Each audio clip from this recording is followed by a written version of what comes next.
So, as well this week, we have had Paris Game Week. So, if you don't know what Paris Game Week is actually the second largest consumer video game show in the world, which is just behind Gamescom. I think it has about 230,000 people attending each year, which is a hell of a lot of people, and probably a hell of a lot of sweat and glasses, and it probably smells really bad. So, I don't know whether you'd go. I might go sometime, but I'll be producing those smells myself. And partly run by PlayStation, it gives us a bit of a view over what's coming out soon. So I thought we'd have a little chat about some of the games that we're looking most forward to which are also coming out on PC later next year.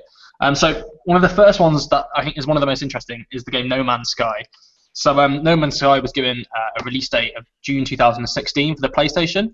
It is a PlayStation first game, so that means it will be coming to PlayStation first, and it is set to be launched on PC, and it'll be after that date. But there hasn't been, as far as I'm aware, I haven't seen a date release for that yet. So No Man's Sky is an adventure survival video game, and it's developed by the British studio Hello Games. They're also known for the Joe Danger games, if you might have played them. So what makes this game interesting is, to me, I think the developers will hate you for that, maybe not. It's sort of like Minecraft, but in space and with planets. So they've posted some big numbers. So they said in each seed there's going to be 18 quintillion planets, which is 1.8 times 10 to the power of 19. And many of them have their own sort of flora and different levels and feels to them. So by exploring the different planets, you gain abilities and information about them, which you submit to the Atlas, which is the global database of all the planets. You gain materials and blueprints to upgrade your equipment, and you can also purchase a variety of starships, and it allows you to travel deeper into the center of the galaxy or trade other ships. And all the gameplay is procedurally generated, which is fairly interesting. So I guess that's Rob. Have you looked into No Man's Sky? Are you looking forward to it? Yeah, definitely. I've been following that one kind of from the beginning. As soon as I heard about it and saw some of the first screenshots, I was pretty much enthralled by that. It looks like it's going to be a stunning game.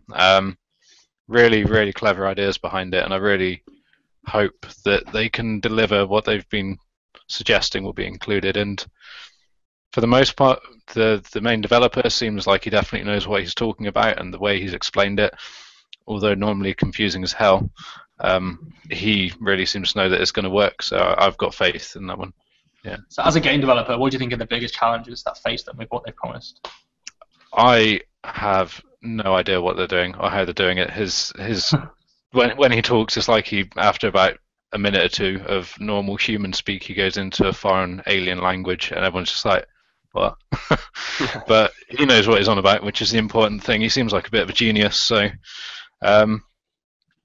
yeah, I mean, I don't know if they're going to have any difficulties. Just the thing that people seem hung up on is, what do you do in the game? You've got a whole universe, apparently, with no main story, no goal. I was talking to Jax before the show, like where that's worked on Terraria and Minecraft, on fairly small games in comparison, where there's not very much to guide you. This is an entire universe. I don't know if people are just going to get bored quite quickly if there's no real reason to find things or to go anywhere. That may be one of the main concerns. I don't know how other people feel. I don't know. What's the main? There's nothing to do in Minecraft yet. That's what I mean, and people have been happy with that. But that's, I suppose, in comparison to this quintillion universe thing, planet thing, that Minecraft's fairly small. Minecraft was based on emergent gameplay as well. Like, I mean, when you have a voxel-based system and you can build anything, and you add new systems to that. I mean, I really enjoyed Minecraft really early in the alpha days, when you could use programs that make you fly around and you build crazy stuff. But they added in a metagame themselves. But even before then, just the process of creating, I think, it's like Legos. Like, Lego blocks don't do anything, but you put them together and you make spaceships or whatever the hell. With No Man's Sky, I'm really excited for it because it looks so different. Like, I think, aesthetic, visuals all fall into this really realistic look, this kind of Unreal Engine style. And I think it's quite nice to see something that's got, I'm not saying it has less polygons, but it looks like it's got lower, smoother polygons, like it's all kind of color shades and stuff. And a game that's encouraging you to explore. that's inviting you to look through the game and find things, I think is a really interesting idea. But like Rob's saying, it's so hard to tell what the game actually involves. But I mean, that was my first concern when I started playing Terraria. I've not played Minecraft just because I can't get past the textures and the art style, whereas Terraria was the 2D version of it, I know, but it was just something about the pixel art, and that was stunning. I really enjoyed the overall aesthetic of it. But yeah, there's no story in it, and there's nothing to really do.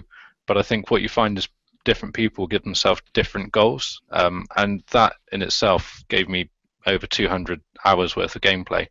My goal was to get the best equipment and beat every boss that they bring out on every update. And now that the final boss is done, I kind of feel that the game is complete for me. Other people want to build the biggest house with the biggest group of friends, so that is their end game, is when they've built the grandest house design that they can think of. So I think it's easy enough to give yourself a goal in a game which is endless and goalless, but I can't imagine it'll be too much of a problem. What I used to do in Minecraft was that I had some friends I used to play with, and we used to go to other people's servers and just troll and just destroy everything we could as groups. Tell you what, I haven't dressed up, but I've brought some people over dressed up for me. Does that count? Yeah, that's fine. We've got World War II army helmet. Nice, okay. That looks pretty sweet. And then we've got the all-out Indian chief. No internet. Did these people just wander into your house, Jack? No, yeah, they just wanted to show me their costumes. Oh. Are they as disappointed as I am with your effort? No, they know how disappointing I am already, so it's kind of hard to disappoint in disappointment, really. It's true. Came in with low No Man's Sky, you know, in the trailer they released at Paris Games Week, did anyone else get serious shades of Blade Runner in that first line? Yeah, I got what you mean. I've watched it so many times, and every time I just hear Roy just being a beautiful man. I need to. I'm looking forward to it. It reminds me a bit like Kerbal Space Program meets Minecraft, and that's like always good, isn't it? It's been out for a while now. They announced it back at like 2014. They announced it in E3, and that was back in June last year. They've just been very shy with what they've actually shown content-wise. Yeah. Who's funding them? How are they still going? Like, that's a long time. They're indie, aren't they? Or I know Hello Games aren't indie, are they? They've released Joe Danger and stuff, but it's a long time to be in development. They better pull something out, I hope.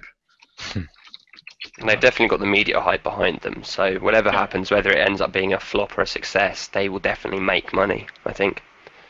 Yeah.